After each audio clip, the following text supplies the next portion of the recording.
Hi friends!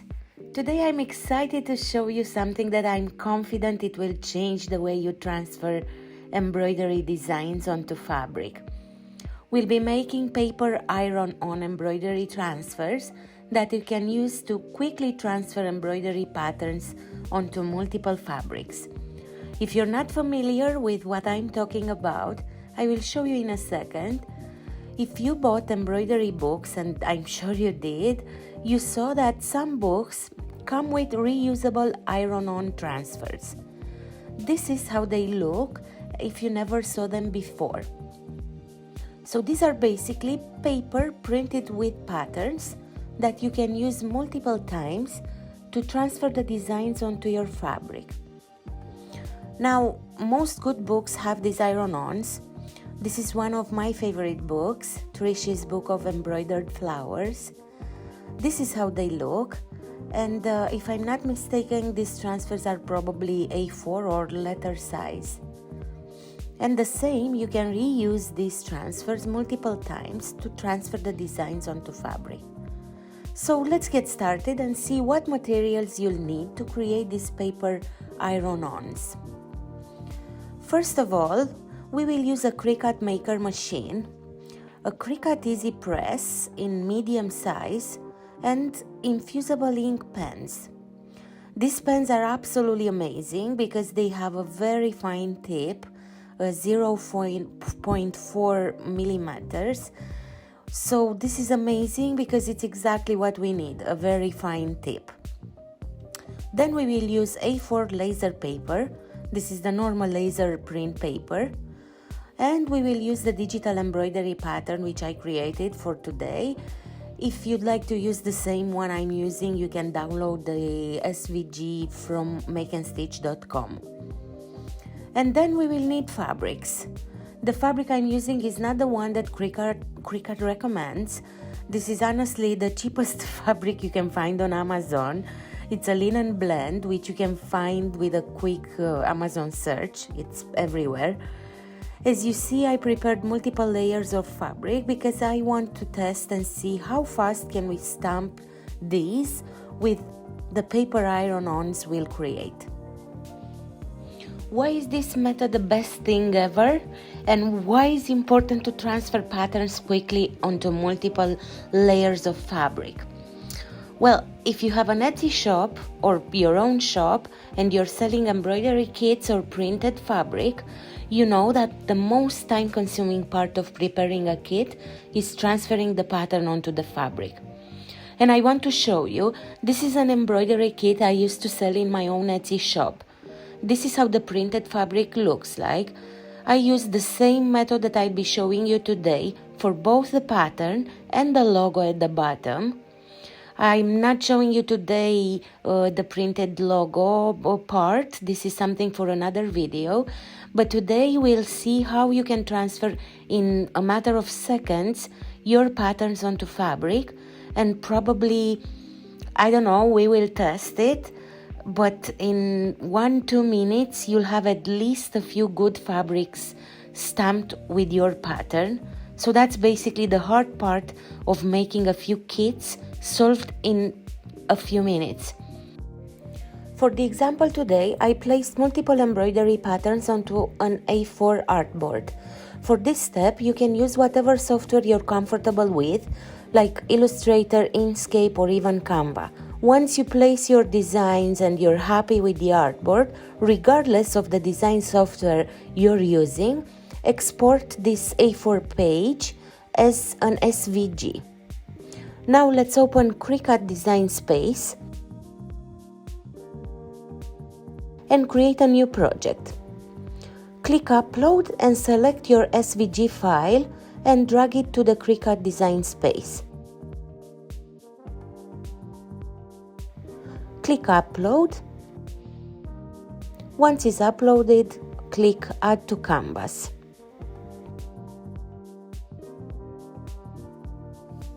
And here is the A4 design we previously created. As you see, the size is 21 by 29.7 centimeters. That's an A4 paper size in the metric system. My Cricut is set in the metric system. If yours is using the Imperial US system, you can change it from your settings. Now we'll ungroup everything and we'll want to delete the rectangle in the background. That was just the A4 frame used as a guide. Select everything, then set the operation to pen because we want to draw, not to cut, and click Attach. Don't forget to click Attach, otherwise Cricut will just draw randomly all shapes onto the paper. And now let's click Make It. Select your mat size. I only have the 30 by 61, so I'm selecting it. Mirror your design. This is very important. Every time you're using the iron-on function, you have to mirror your artwork. Click Continue and let's select the material we want to draw on. We are looking for regular copy paper, and now we'll just do what Cricut is telling us to do. Load the infusible ink pen in clamp A. So first thing, we'll attach the paper to the mat. I don't have the blue mat, but I'm using the green one, which is fine for this. Make sure your paper is properly attached.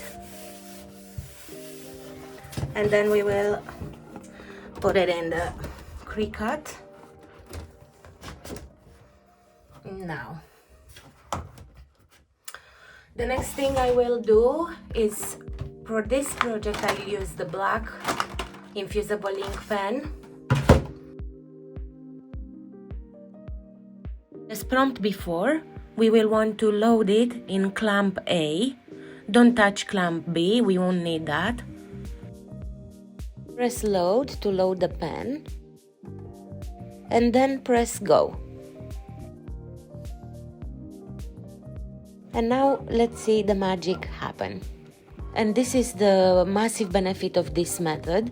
Without a Cricut, you would probably need to go and trace by hand each pattern on each layer of fabric, or you can use a regular printer, print the pattern onto a normal paper, and then trace it by hand using an iron-on pen. But like, again, it's manual work. So that's why I think this method, I mean, I'm sure this method is the best, the easiest and the fastest. Cricut is doing all the work for you, so you can focus on other business tasks, never-ending business tasks.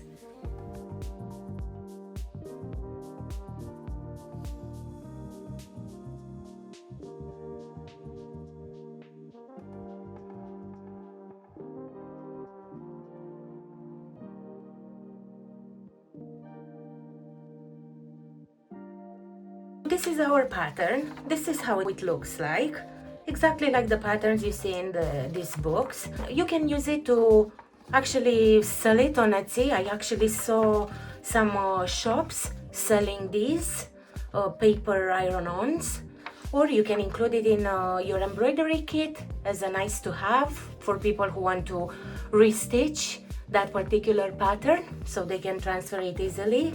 So one way you can make Cricut cut this for you if you want to do that, or you can cut them yourself.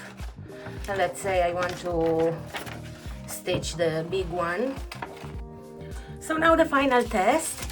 Let's see how many fabrics can we stamp with our pattern in the least amount of time.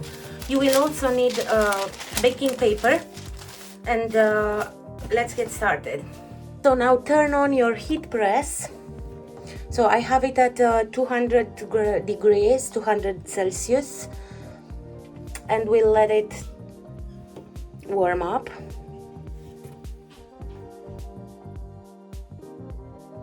Now I'll set my timer to 10 seconds. We won't be needing more than that for each layer of fabric.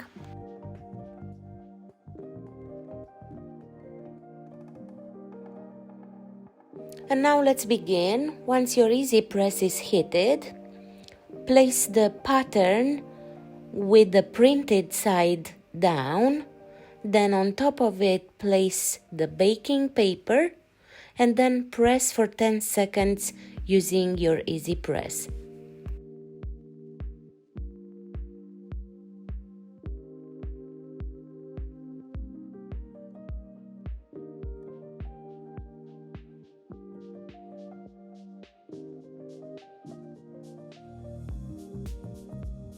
Okay, so we have the first one nice and crisp.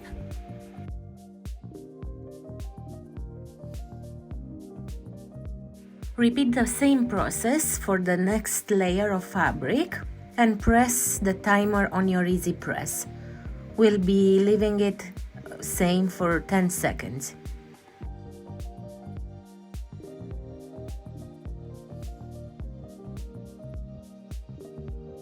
Now that's the second one, nice and crisp.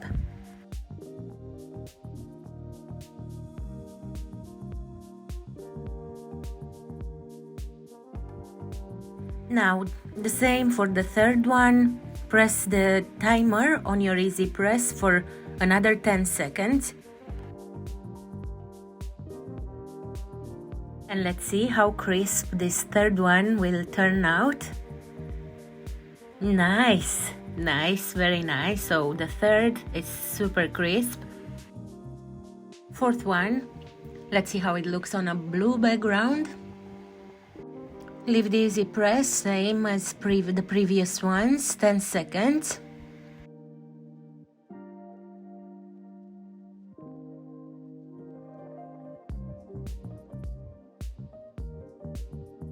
Okay, it looks good.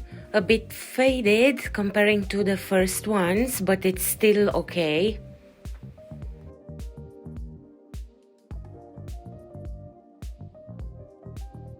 And now let's try another one, because the fourth one looked a bit faded. I will leave the timer for 20 seconds for this last one, just to make sure it turns out crisp enough.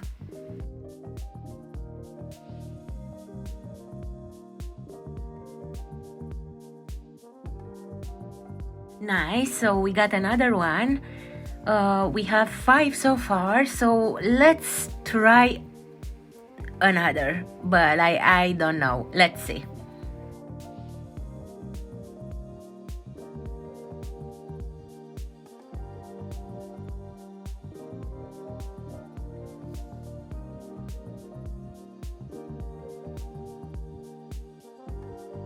Yep, that was it. So this one is definitely not okay. Okay guys, so now is the moment of truth.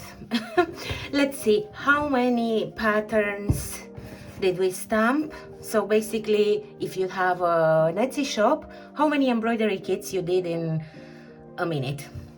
So we have one,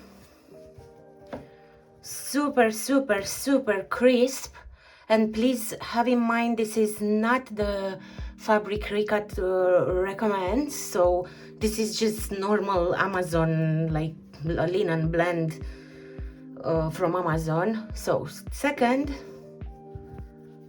third, perfect. So 3, 4,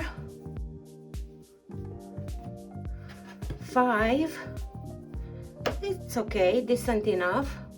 So 5, and the last, which this is definitely not okay, so we will put it aside. So you tell me guys if this is not amazing. Like honestly, for me this is the best thing ever.